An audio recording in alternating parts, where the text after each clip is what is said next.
Dumpling ready to serve. চলুন সবাই মিলে দেখে নেই কীভাবে এত ইজি এবং মজার ডাম্পলিং তৈরি হয়ে যায়। তো এভাবে ডাম্পলিং তৈরি করে অফিসের লাঞ্চের জন্য কিংবা বাচ্চাদের টিফিনেও দিতে পারেন, কিংবা ফ্রিজারে রেখে যখন তখন বিকালে স্ন্যাক্সের জন্যও খেতে পারেন। হাই ভিউয়ার্স, আজকে বানাবো হলো ডাম্পলিং।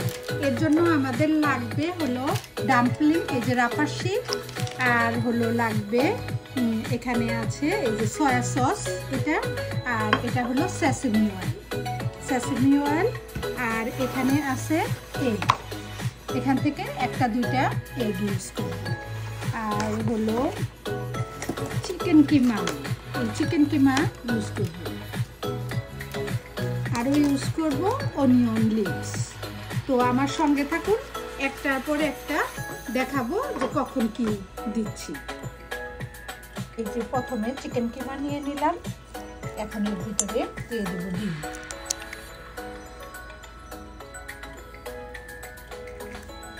এই যে দিয়ে দিলাম রেড চিলি ফ্লেক্স, এই যে দিয়ে দিলাম এখন হলো ওই গ্রিন পেঁয়াজের পাতাগুলো, দিয়ে দিলাম গার্লিক পাউডার, দিয়ে দিলাম সয়া সস, সেসামি অয়েল। এখন সুন্দর করে এটাকে মেখে নিতে হবে। এই যে এখন হলো এই যে স্পুন দিয়ে কিংবা হাত দিয়ে যে যেভাবে পারেন সুন্দর করে এভাবে, তো আমরা এই যে স্পুন দিয়ে এটাকে নেড়ে চেড়ে সুন্দরভাবে মেখে নিচ্ছি। অনেকগুলো ডাম্পলিং কিংবা আপনারা যে যেটাই বলুন মোমো তৈরি হয়ে গেল। এই যে এখান থেকে এই যে চিকেন কিমাটা নিয়ে এই যে ডাম্পলিং রাপারে কীভাবে ভরছি এই যে আপনাদেরকে দেখিয়ে দিচ্ছি। যে এখানে একটু হলো পানি নিয়েছি, আর অনেকে এইদিকে ধরো তো হাতটা নিয়ে এই যে ভিতরে নেওয়ার পর এই যে দুই পাশে ওইদিকে ধরো প্লেটের উপরে, এই তো আমার মেয়ে এটা করছে, আমি এগুলো কয়েকটা করেছি। আসলে এগুলো ডাম্পলিং তো সবসময় বানানো হয় না, যার জন্য আমরা এতটা এক্সপার্ট না, তবে চেষ্টা করছি যেগুলো ভালো করার জন্য। এইভাবে চিকেন কুকটা ভিতরে দিয়ে তারপরে হলো পানি দিয়ে চতুর্দিকে দিতে হবে।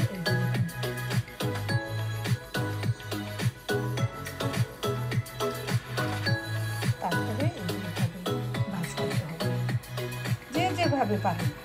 ভাজগুলি আপনারা ঘন ঘন দিতে পারেন, কিংবা হলো 3-4টায় যেভাবে ভাজ করে দিলেই হয়। সোজা কথা হলো মোমো ডাম্পলিং এক একজন এক এক ডিজাইনে তৈরি করে, খেতে টেস্ট তো একই রকম হবে। যে দেখুন তৈরি হয়ে গেছে ডাম্পলিং মোমো,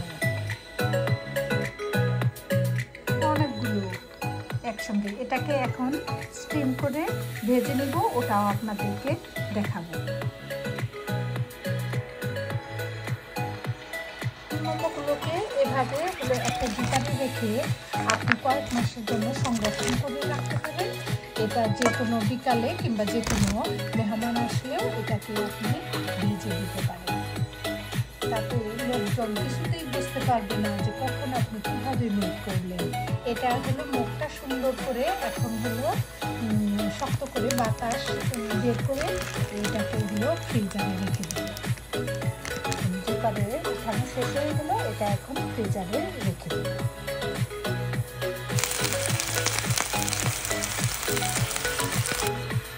এই তো দেখতেই পেলেন ভাবি আপু ভাইয়ারা সামান্য হালকা তেলে ডাম্পলিংগুলো দিয়ে তারপরে সামান্য একটু পানি দিয়ে দিলে ওটা সুন্দরভাবে সিদ্ধ হয়ে যায় ভিতরের চিকেন কিমাগুলো। এখন এই যে এক পিঠটা এরকম ব্রাউন করে ভেজে নিলেই রেডি টু সার্ভ। এখন শুধু খাবার পালা। এটা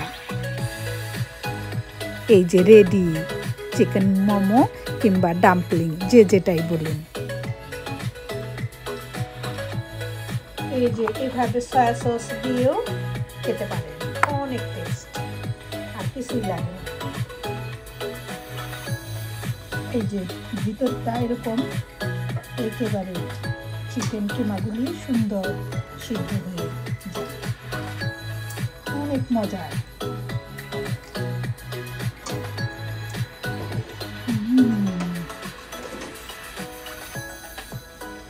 অনেক টেস্ট। অসংখ্য ধন্যবাদ ভিডিওটি দেখার জন্য।